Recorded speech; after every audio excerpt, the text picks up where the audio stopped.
আলহামদুলিল্লাহ, এটা তো সুন্নাহ, এটা তো রাসূলুল্লাহ করেছেন, সাহাবায়ে কেরামরা করেছেন। মিথ্যার আশ্রয় নেওয়া, সমাজকে ধোঁকা বানানো, গরিবের মাল আত্মসাৎ করা, ইসলামের সব হারাম। এগুলো যদি এই রাজনীতির ভিতরে এনে আমাকে করতে হয়, তাহলে আমার জন্য এই রাজনীতি করা হারাম। তাই আমার নওজওয়ানেরা, যুবকেরা, দ্বিতীয় নম্বর ইমানের ঘাবলা, বুঝে নেন ইমানটার জায়গাটা আপনার স্বচ্ছ আছে কিনা। নামাজ তো আপনি আদায় করছেন, কিন্তু আপনার ইমানটা পাকা আছে না কাঁচা, প্রকৃত পচে গেছে কিনা আপনি চেক করে নিন। দ্বিতীয় নাম্বার হলো, কলিকাতা আবহাওয়া দপ্তর থেকে জানিয়েছে, কলিকাতা আলিপুর আবহাওয়া দপ্তর থেকে জানিয়েছে, আগামী 72 ঘন্টা আপনার ভূমধ্য সাগরে কিংবা বঙ্গোপসাগরে নিম্নচাপের বাতাবরণ তৈরি হয়েছে। ঘূর্ণিঝড় বন্ধ আসতে পারে, 72 ঘন্টা ঝোড়ো বাতাস 100 কিলোমিটার দিকে ঝড় হতে পারে, এবং বজ্র বিদ্যুৎ সহ ভারী বৃষ্টি হতে পারে। আপনি খবরে শুনলেন হতে পারে, আর মনে বিশ্বাস করে নিয়েছেন হবে। এটাই হলো আপনার ইমানের ঘাবলা। করেন তো নাকি? কথা বলছেন না কেন? এই বিশ্বাস রেখে আপনি নামাজ পড়ছেন, আপনার নামাজ আপনার মাথার উপরে যাবে, মরণের সাথে সাথে মুখে ছুরি মারে। নামাজটা তো সহজ নয়।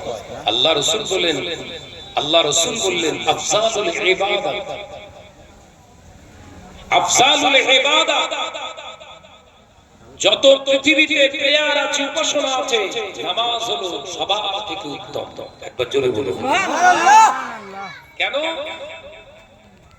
এবার হাদিসে কুদসিতে বলছে, as-সালাতু মি'রাজুল মুমিনিন।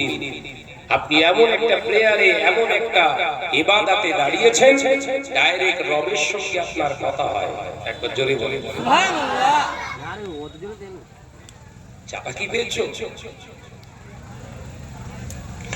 ও বাজারেরা, তৃতীয় নম্বরে ঘাবলা, শরীরটা অসুস্থ ছিল, হঠাৎ হসপিটালে উলুবেড়িয়াতে ভর্তি করা হয়েছে। উলুবেড়িয়া রেফার করে কলিকাতা পিজিতে দিয়েছে, পিজি রেফার করে ব্যাঙ্গালোর চলে গিয়েছে। ও বাবাজি, ওখান থেকে ট্রিটমেন্ট করে সুস্থ হয়ে ঘরে এলেন। আপনি মসজিদে নামাজ আদায় করতে এলেন, মুসল্লিরা হেসে হেসে জিজ্ঞাসা করে, ভাইজান শরীরটা এখন মাশাআল্লাহ খুব ভালো হয়ে গেছে।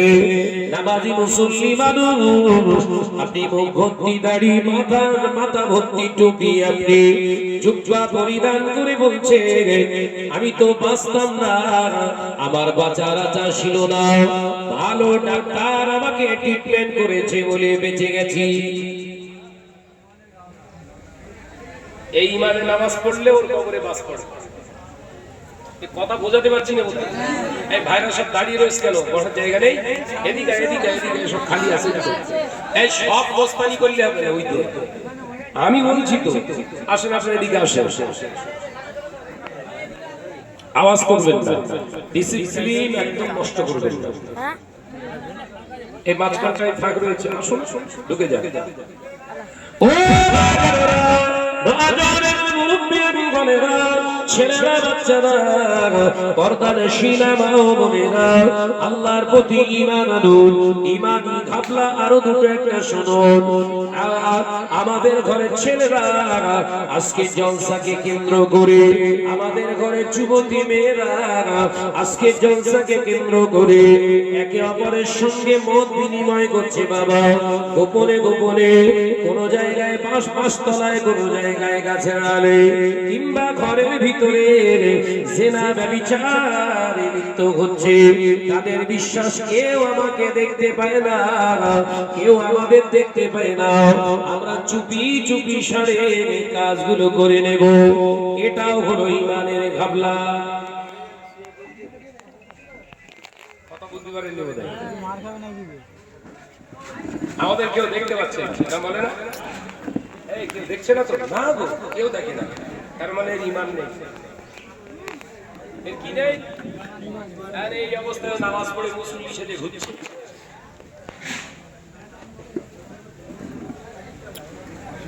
আল্লাহ পাক ওই জন্য জানিয়ে দিলেন, বান্দা দুনিয়ার কোন নেতাকে তোরা ভয় পাবি না, দুনিয়ার কোন মন্ত্রীকে তোরা ভয় পাবি না, দুনিয়ার কোন লিডার ক্যাডারকে তোরা ভয় পাবি না।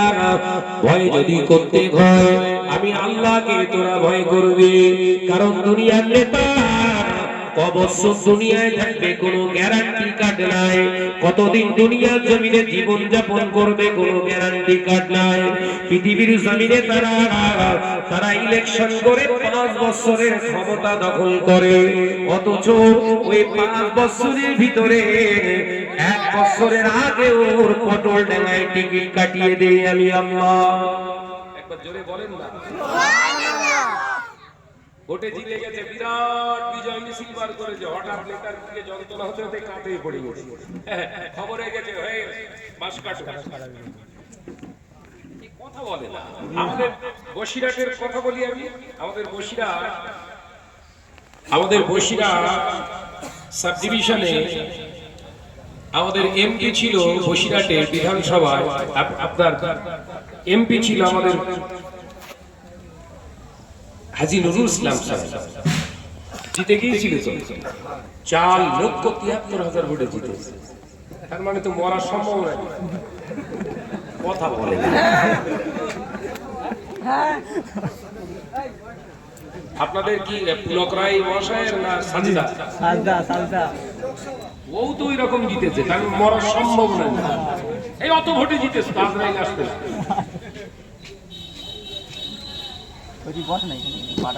তার মানে গ্যারান্টি নেই।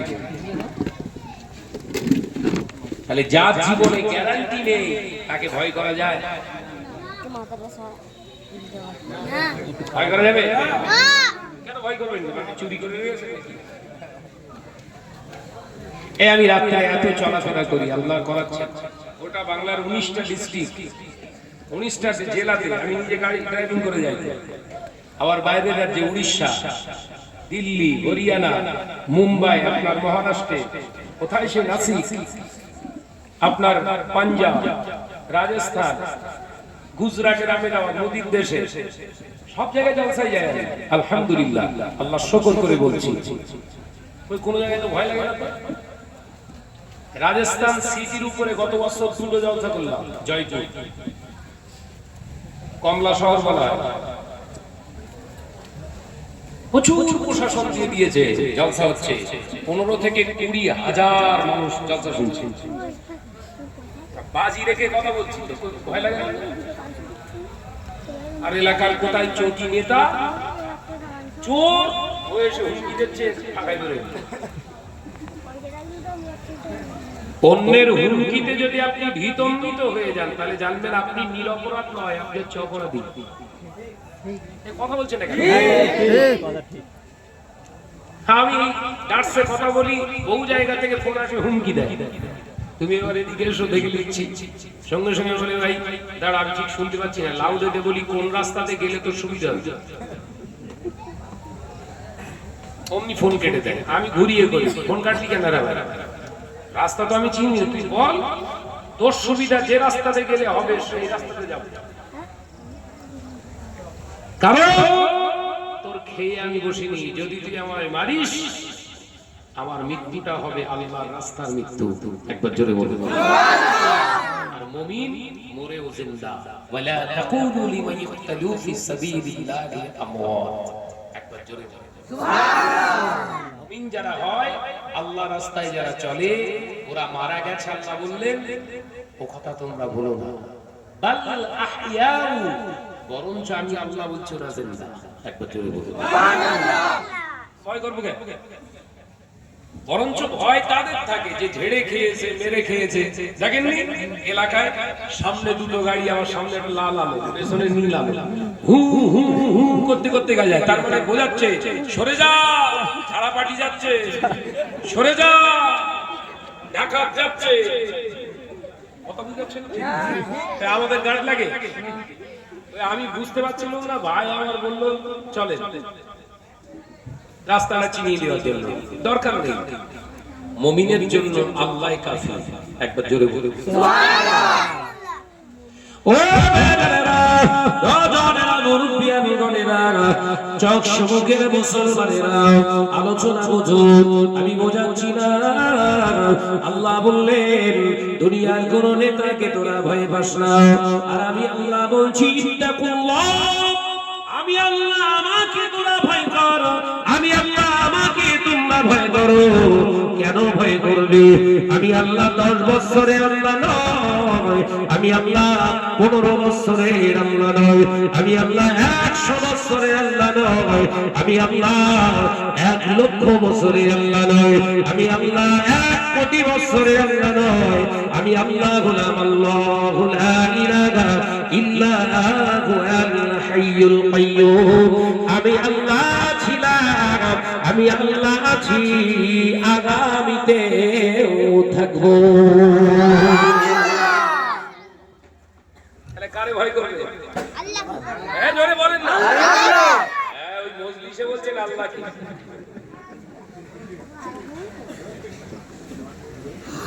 গরুর গোশ খেয়ে খেয়ে গরুর মতো অবস্থা গরুর গোশ খেয়েছি তো গরু দেখবে সামনে দিকে কথা বলছেন না কেন গরু খেয়ে খেয়ে পুরো ভেতরটা গরুর মতো অবস্থা রাগ করছেন আমি সারাদিন একদম ছাড়িয়ে ছাড়িয়ে কথা বলি আমাকে যারা চেনে খুব ভালো করে চেনে আর বিশেষত আমি হাওড়া জেলায় একটা যুগ পার করে গেছি 13 বছর প্লাস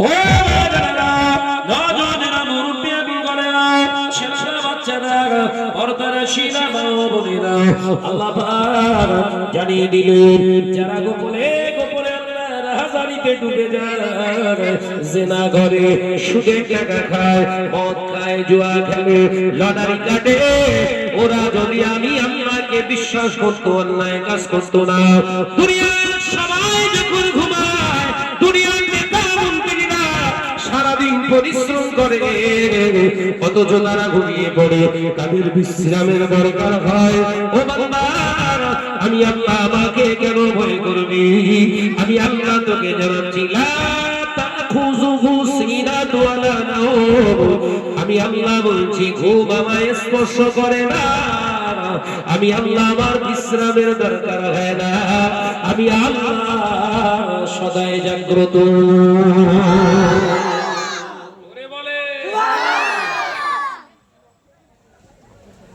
কেউ অন্যায় করেছে কেউ যদি দেখতে পায় তবে তার বিচার হয়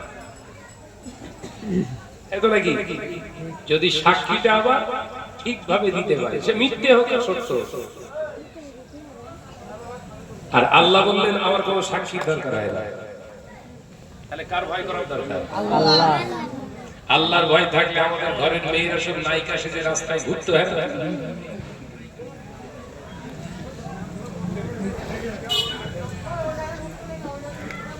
আমাদের ঘরের মা বোনেদের জলসা জুলুস হলে আর যুবক ছেলেদের পাটমশিয়ান দেখি শয়তানি লাগায় আর ঢোকে না বলে জীবনে বহু শয়তানি করেছি এদের উপরে আমি যেতে পারবো অর্থাৎ এই এলাকায় এখন ঢোকার দরকার নেই ওরা কাজ চালাক ওরা হচ্ছে আমার গুরু বোরখা পরে মাথায় লাইট ফিট করে যাওয়া কথা বলে শয়তান জীবনে এরকম করেছে ওরেছে বোরখা মাথায় আবার লাইট দিয়ে বেস্টন করেছে তার মানে কি হরিদ্বার টেনতে ভুল বলছি নাকি এরা কম্বল টম্বল বেরিয়েছে ও নওজোয়ান যুবকেরা ছেলেরা বাচ্চারা পর্দানশীনা মা বোনেরা আল্লাহ নবী সাহাবী হযরত ফারুক আযম রাদিয়াল্লাহু তাআলা আনহু ওমর ইবনে খাত্তাব রাদিয়াল্লাহু তাআলা আনহু দেশ শাসন করছে রাষ্ট্র পরিচালনা করছে আল্লাহর নবী সাহাবী ফারুক আযম চিন্তা করছে আল্লাহর কোরআনটা সত্যি কি জমিনে আছে, একবার চেক করার দরকার আছে, একবার চেক করার দরকার আছে। আল্লাহর কোরআনকে পৃথিবীর জমিনে সত্যি কি আছে, আমি ওমর কি কোরআনের অনুকরণে চলছি কিনা, দেশের রাষ্ট্রের মানুষগুলো চলছে কিনা দেখার দরকার। এই মনে করে হযরত ওমর রাদিয়াল্লাহু তাআলা আনহু রাতে ঈশার নামাজ আদায় করে তাহাজ্জুদের নামাজ আদায় করে হুজুর আমার একটা ঘোড়া দিয়ে আর মোটা একটা চাদর মাথা থেকে পা পর্যন্ত ঢেকে চাপা দিয়ে বুক থেকে ঘোড়ার পিঠে সওয়ার হয়ে বেরিয়ে পড়লেন। আল্লাহর কোরআন জমিনে আছে কিনা, আল্লাহর কোরআনের বিধান আছে কিনা চেক করে দেখি। আল্লাহর নবী সাহাবী ফারুক আযম হযরত ওমর রাদিয়াল্লাহু তাআলা আনহু হুজুর আমার বেরিয়ে পড়েছে। বেরিয়ে যেতে যেতে যেতে যেতে পাহাড়ি উপত্যকার কাছে এসে দেখছে একটা ঝুপড়ি ঘর। ওই ঝুপড়ি ঘরে গভীর রজনীতে দুইজন মহিলা খুশখুশ করে কথা বলে, হাসখুশ করে কথা বলে। হযরত ওমর দাঁড়িয়ে গেলেন, ঘোড়ার পিঠ থেকে নেমে শুনতে লাগলেন। একজন মেয়ে আর একজন মেয়েকে বলতে লাগলেন, এই গভীর রজনীতে কেউ দেখতে পায় না, সবাই ঘুমিয়ে গিয়েছে। ও মা, আজকে বকরির দুধ তো কম হয়েছে, ওই বকরির দুধেতে সম পরিমাণে পানি মিক্সচার করে দাও, দুধটা বেশি হয়ে যাবে, কেউ চিনতে বুঝতে পারবে না। দুধ হিসাবে পানিটা বিক্রি হয়ে যাবে দুধের দরে। ওই সময় ওই মেয়েটা বলে, মা, ও মা জননী মা, আপনি কি আল্লাহর কোরআন পড়েন না? আল্লাহ পাক জানিয়েছে সবাই যখন ঘুমায় আমি আল্লাহ তখন ঘুমায় না, আমি আল্লাহ সব দেখতে পাই। ও আমার মা জননী মা, আল্লাহর কোরআনকে আপনি দেখেননি? আমরা শুধু জেগে নয়, আমাদের কাছে দুজন দুজন চারজন রয়েছে, কিরামান কাতিবিনা ইয়ালামুনা মা তাফআলুন। আল্লাহ কোরআনে জানিয়েছে, ও বান্দা কোথায় যাস, কখন যাস, কোন সময়ে যাস, কার সঙ্গে যাস, স্থান ধরে জায়গার নাম ধরে সময় লিখে রাখা হয়, তোর কর্মটা লিখে রেখে দেওয়া হয়। মা জননী মা, আপনি ভুল বলছেন। আমরা দুধেতে পানি মিক্সচার করলে কেউ দেখুক আর না দেখুক, আমার আল্লাহ আল্লাহর ফেরেশতারা দেখতে পেয়ে যায়। হযরত ওমর খুশি হয়ে গেছে যে আল্লাহর কোরআন চলছে এখনো। হযরত ওমর রাদিয়াল্লাহু তাআলা আনহু বাড়িতে ঘরেতে এলেন, ফজরের আযান হয়েছে, মসজিদুল নববী শরীফে আযান দিয়েছে বেলাল। নামাজের মুসাল্লার কাছে দাঁড়িয়ে হযরত ওমর দুই রাকাত শুকরিয়া নামাজ পড়লেন। একবার জোরে বলুন সুবহানাল্লাহ। হযরত ওমর নামাজ আদায় করে, ফরজ নামাজটা আদায় করে ঘুরে বসে এইবারে নিজের ছেলে আব্দুল্লাহকে ডাকছে, বাবা আব্দুল্লাহ, জি আব্বা, তোমার এখন প্রাপ্ত বয়স হয়েছে, তুমি প্রকৃত এখন যুবক, তাই আমি বাপের একটা ওয়াজিব দায়িত্ব আছে, দায়িত্ব আমাকে পালন করতে হবে, না গুনাহ হবে, ওয়াজিব তরক হয়ে যাবে।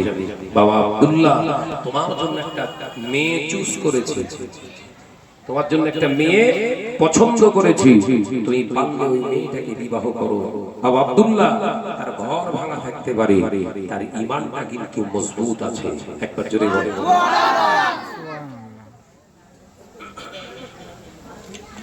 আমাদের আব্দুল্লাহ গুলো বিয়ে করার সময় সব ঈমান দেখে বিয়ে করে, তাই তো? মানে কালো হয় হোক যা মাল কি দিচ্ছে তাই হয়।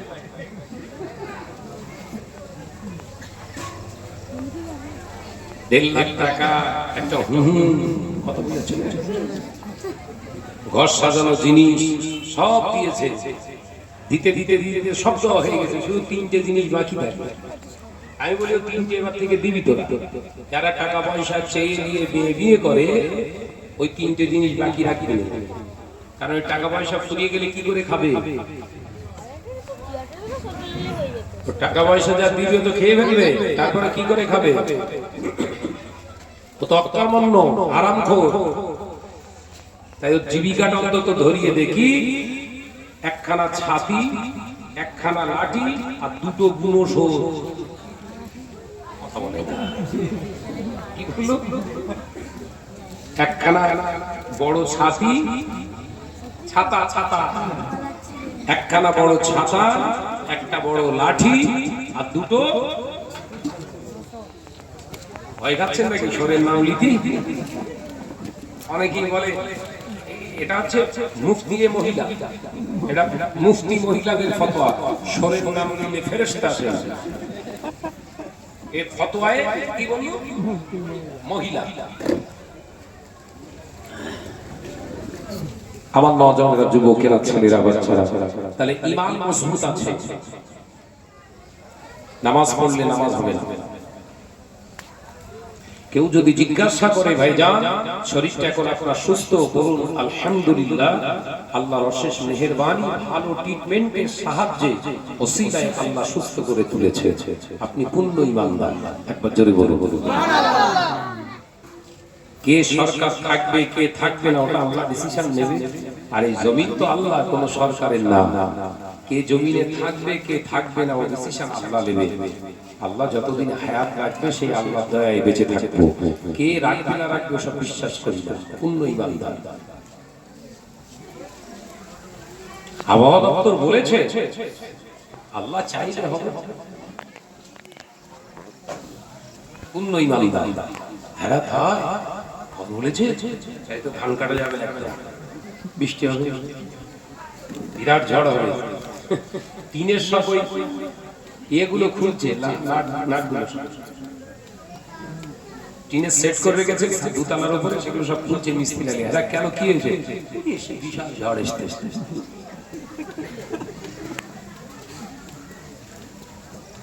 এসব সব গরু খড়ি বান্দার সংগ্রাম না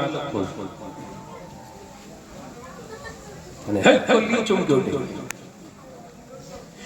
ও নওজওয়ানেরা, যুবকেরা, ছেলেরা, বাচ্চারা, এরপরে দ্বিতীয় ধাপে চলে আসুন। আপনার ঈমান আছে, নামাজ আদায় করলে নামাজ হবে না, শরীয়ত শেখায়, আল্লাহ নবী জানিয়ে দিলেন।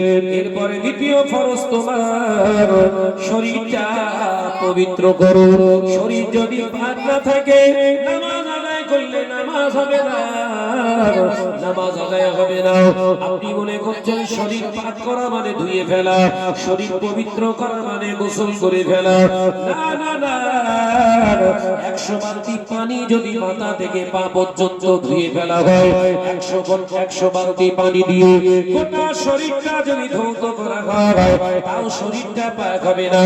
আল্লাহ নবী জানিয়ে দিলেন, বাবা সাহাবীরা, আমি নবী জানিয়ে দিলাম, গোসলের সিস্টেম জানতে হবে। যদি শরীরটা নাপাকে গালিজা, নাপাকে খাফিফা, আপনার সাধারণত নাপাক যদি লেগে থাকে, গোসল না করলে হয়ে যাবে। শুধু নাপাকের জায়গাগুলো ধুয়ে ফেললে শরীরটা পবিত্র হয়ে যাবে।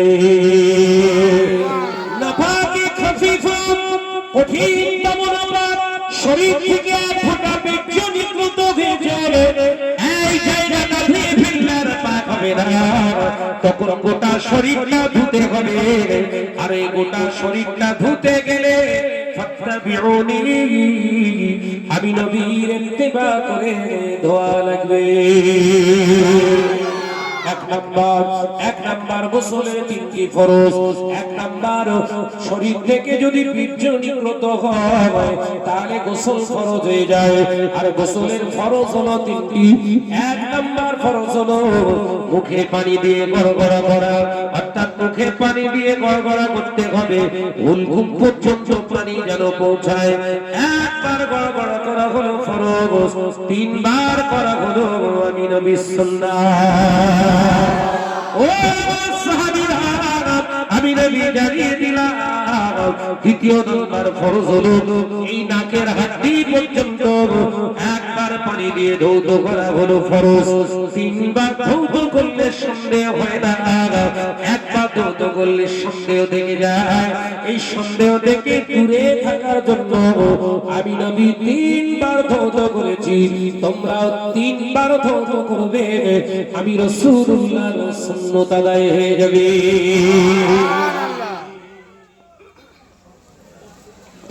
আজ মাথায় ঢুকছে তো নাকি? একটা কোরআনের আয়াত ওয়াজ করি আমি জীবন, একটা কোরআনের, কারণ ক্যাপাসিটি যার যতটা সে ততটা তার উপরে জিনিস রাখা ভালো।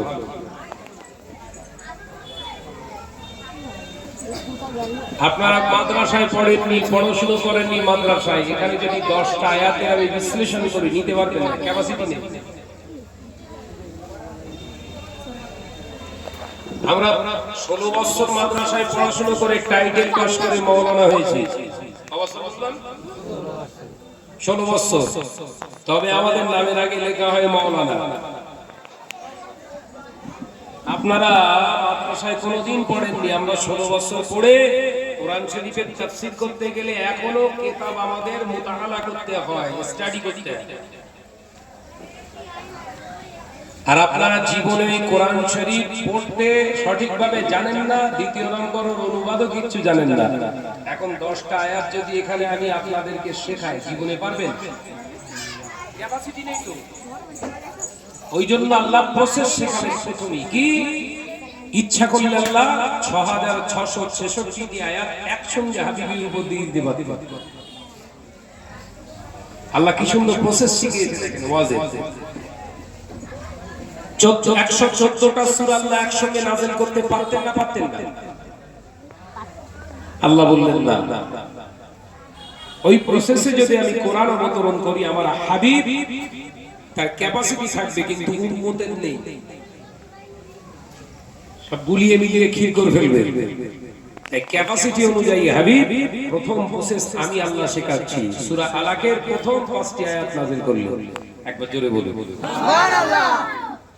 এই